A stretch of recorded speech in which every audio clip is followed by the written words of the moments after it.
Hello everybody. आज हम JEE killer series का पार्ट 1 में हैं। इस किलर सीरीज में हम क्या करेंगे, एवरी डे एक जेई एडवांस या जेई मेंस का क्वेश्चन करेंगे। आज हम एक बहुत ही अच्छा क्वेश्चन देखेंगे जेई एडवांस का, एंड ये है जेई एडवांस 2016। जेई एडवांस 2016, ठीक है। एंड ये है हमारी class 11 some basic concepts of chemistry का क्वेश्चन। बहुत ही ज़्यादा बढ़िया क्वेश्चन है। तो पहले मैं आपके लिए क्वेश्चन लिख दूंगा और मैं पूरा बोर्ड इरेज कर देता हूँ। आपके लिए पहले क्वेश्चन लिख देता हूँ, एक क्वेश्चन के क्या क्या दिया हुआ है, एंड फिर हम सॉल्व करेंगे, ठीक है। तो हमें गिवन है the mole fraction of a solute. The mole fraction of a solute in a solution is 0.1, ठीक है। लिख लेते हैं mole fraction is equals to 0.1 at 298 K, मतलब 298 Kelvin temperature. Molarity of the solution is same as its molality.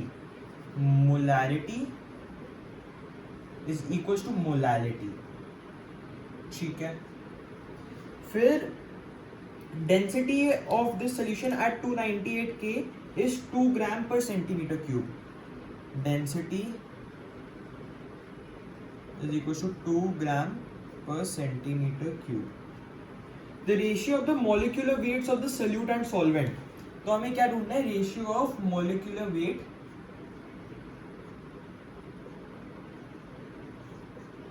Of solute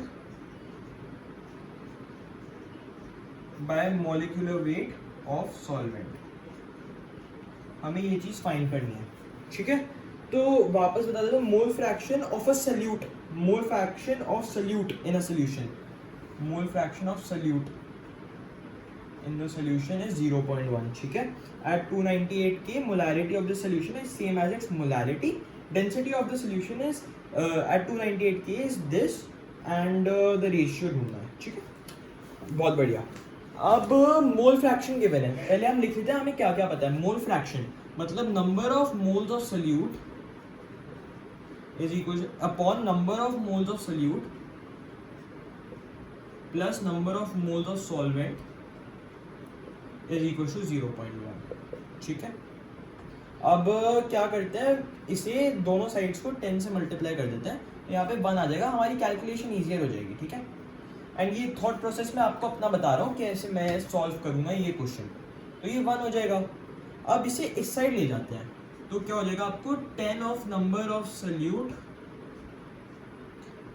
number of moles of solute is equals to n of solute plus n of solvent, ठीक है। And अगर आप इसे यहां ले जाओ तो 9 moles of solute is equals to 1 n of solvent, मतलब 9 times the number of moles of solute, 9 times the number of moles of solute gives the number of moles of solvent. ये हमारा फर्स्ट कंक्लूजन है जो हमने इतनी solving के बाद देखा। तो हम ये यहाँ पे लिख लेते हैं 9n solute is equal to n of solvent, ठीक है। अब हमें थोड़ी जगह बनानी है तो इसे इरेज कर देते हैं, ठीक है। ये हमने कंक्लूड कर लिया। अब हमें और क्या क्या गिवन है, आप ये देखो। हमें गिवन है molarity equal to molality. Molarity क्या होता है, number, molarity of this solution is same as its molarity, molarity of solution. तो number of moles of solute upon volume of solution is equals to number of moles of solute। एक pattern देख रहे हो आप, अभी दिखाता हूं, upon mass of solvent। ये है molality, number of moles of solute upon mass of solvent, और ये है molarity, number of moles of solute upon volume of solution. Number of moles of solute cut जाएगा ऊपर नीचे से, क्योंकि दोनों सेम है ना, number of moles of solute तो कट जाएगा। एंड अगर रेसिप्रोकल ले लो दोनों साइड्स पे, तो आपको numerical value of volume of solution is equals to mass of solvent. ये एक और बहुत इंपॉर्टेंट लाइक आपका कंक्लूजन आ गया। Volume of solution is equal to mass of solvent अब जैसे इसकी तो मीटर क्यूब में होती है एंड इसमें तो ये मास तो लाइक किलोग्राम्स या ग्राम्स में होता है और ये तो मीटर क्यूब में होती है वॉल्यूम, तो न्यूमेरिकल वैल्यू दोनों की सेम है, न्यूमेरिकल वैल्यू। तो ये लिख देते हैं vol of solution is equals to mass of solvent. ठीक है, ये हमारे दो कंक्लूजन है, 9 times number of moles of solute equals to number of moles of solvent and volume of solution is equals to mass of solvent। ठीक है, ये हमने दो वो निकाल लिए कंक्लूजन अपने। अब हम देखते हैं रिक्वायर्ड क्या है हमसे, थोड़ा ये सिंप्लीफाई करने की कोशिश करते हैं। हमसे रिक्वायर्ड क्या है, molecular weight of solute upon molecular weight of solvent.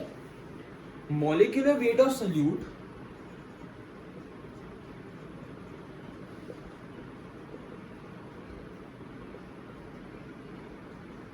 upon molecular weight of solvent।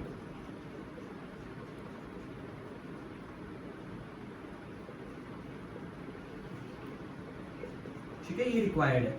अब यहां से मैं इरेज कर देता हूं क्योंकि मैंने नीचे लिख दिया है। अब molecular weight of solute, molecular weight का फॉर्मूला क्या है?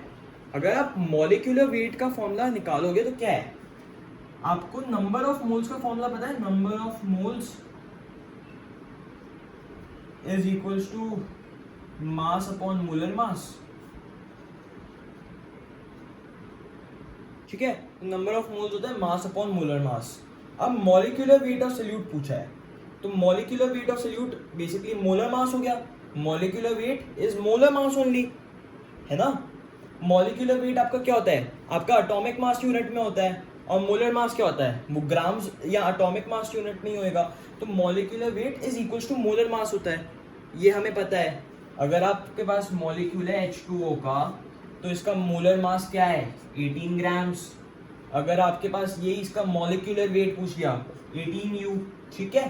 तो मॉलिक्यूलर वेट और मॉलिक्यूलर और मोलर मास दोनों लाइक नंबर तो सेम ही है ना, दोनों का 18 ही तो है नंबर, और हमें पूछा है रेशियो, यूनिट्स की तो दिक्कत है ही नहीं।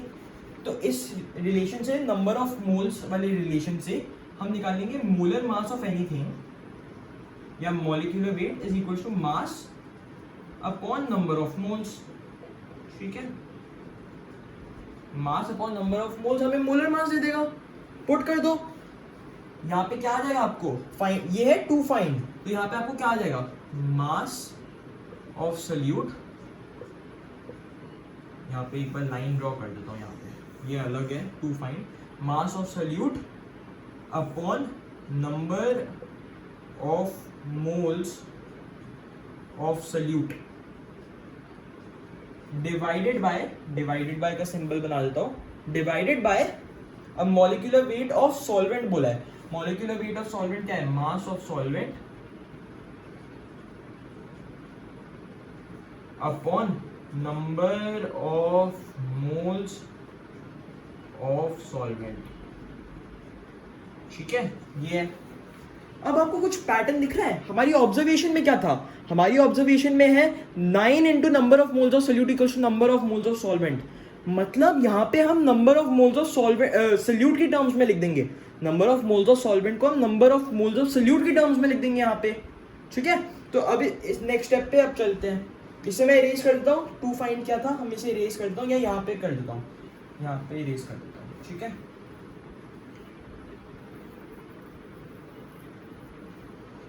तो हम अगर इसे सिंप्लीफाई करोगे आप, एक तो ये डिवाइड से मल्टीप्लाई हो जाएगा, ये ऐसे और रेसिप्रोकल हो जाएगा उसका। तो मास ऑफ सॉल्यूट में एम सॉल्यूट लिख देता हूँ, M solute upon N solute, number of moles of solute, into N solvent upon M solvent. ठीक है, ठीक है। अब एन सॉल्वेंट को लिख दो 9 into N solute, 9 into N solute, ये लिख दो, सॉल्यूट कटा। अब हमें फाइंड करना है mass of solute upon mass of solvent. हमें कितना, हमारे पास है कितना मास ऑफ सॉल्यूट और हमारे पास है कितना मास ऑफ सॉल्वेंट, मतलब हमें mass of solute upon mass of solvent find करना है। तो हमने यूटिलाइज कर लिया, मोल फ्रैक्शन को यूटिलाइज कर लिया, हमने मोलारिटी को यूटिलाइज कर लिया, बट ये जो डेंसिटी वाला पार्ट है हमने ये नहीं देखा। थोड़ा डेंसिटी साथ खेल के देखते हैं. डेंसिटी हमें गिवन है ऑफ सोल्यूशन, जो हमारा पूरा सोल्यूशन है उसकी डेंसिटी हमें दी है. ठीक है, हम डेंसिटी साथ खेलते हैं. अब थोड़ा सा यहाँ पे मैं ये इरेज कर रहा हूँ अभी नीचे का पूरा डेंसिटी खेलते हैं.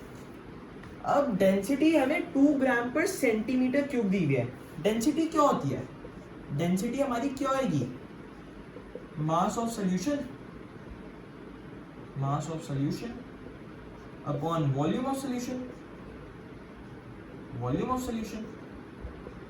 ठीक है, हमें डेंसिटी क्या आएगी? Mass of solution upon volume of solution. अब वॉल्यूम ऑफ सॉल्यूशन, यहां देखो, volume of solution is equal to mass of solvent. ये हमने कंक्लूजन निकाला था मोलारिटी इक्वल टू मोलालिटी से. Volume of solution is equal to mass of solvent. तो volume of solution की जगह मास ऑफ सॉल्वेंट पुट कर दो. मास of solvent and mass of solution क्या होता है? Mass of solute plus mass of solvent. यहां पे क्या आ जाएगा? मास of solute upon mass of solvent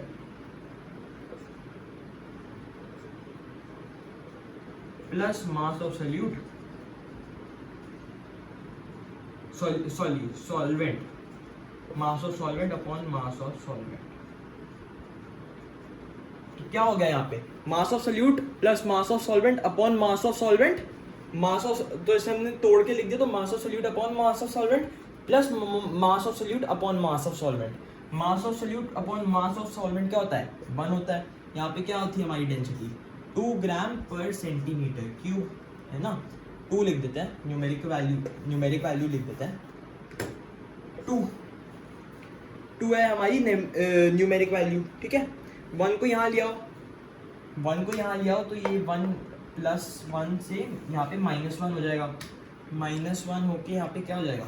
1. Mass of solute upon mass of solvent हमें मिल गया 1. आ गया आपका आंसर? यही है आपका answer. Mass of solute upon mass of solvent 1 मिल गया. तो 1 into 9 that is equals to 9. हमें इस क्वेश्चन का सोल्यूशन मिल गया 9. हमें सोल्यूशन मिल गया 9. अभी चेक करके बता देता हूं आपको, 9 है आंसर. मैंने चेक कर लिया है, 9 है आंसर. तो अब देख रहे हो हमने क्या करा.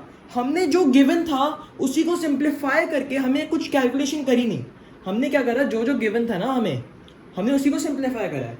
मोल फ्रैक्शन को सिंप्लीफाई करके हमें ये मिला 9 of number of solute equals to number of solvent and molarity equals to molality से हमें ये मिल गया conclusion.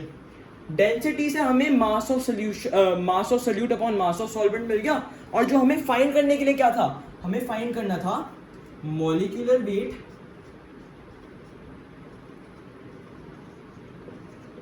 Of solute upon molecular weight of solution. Molecular weight of solution है ना, sorry solvent. Molecular weight of solute upon molecular weight of solvent find करना था. तो हमारे पास जो था, हमारे पास जो फाइंड करना था, हमने जो फाइंड करना था उसी को सिंप्लीफाई कर दिया. तो उससे हमें पता चला कि हमें तो सिर्फ मास of solute upon mass of solvent find करना है. एंड जो हमारे पास था, हमने कुछ कैलकुलेशन नहीं करी, हमने बस सिंप्लीफाई करा है जो हमारे पास था.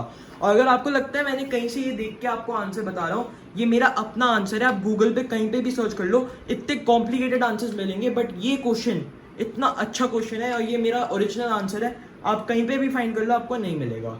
ठीक है, I hope you like this explanation. अगर आपको कोई भी डाउट्स रह गए हो तो आप प्लीज़ मुझसे कमेंट्स में पूछना. प्लीज़ लाइक द वीडियो अगर आपको ये सीरीज़ या क्वेश्चन अच्छा लगा हो. And I will see you in the next one.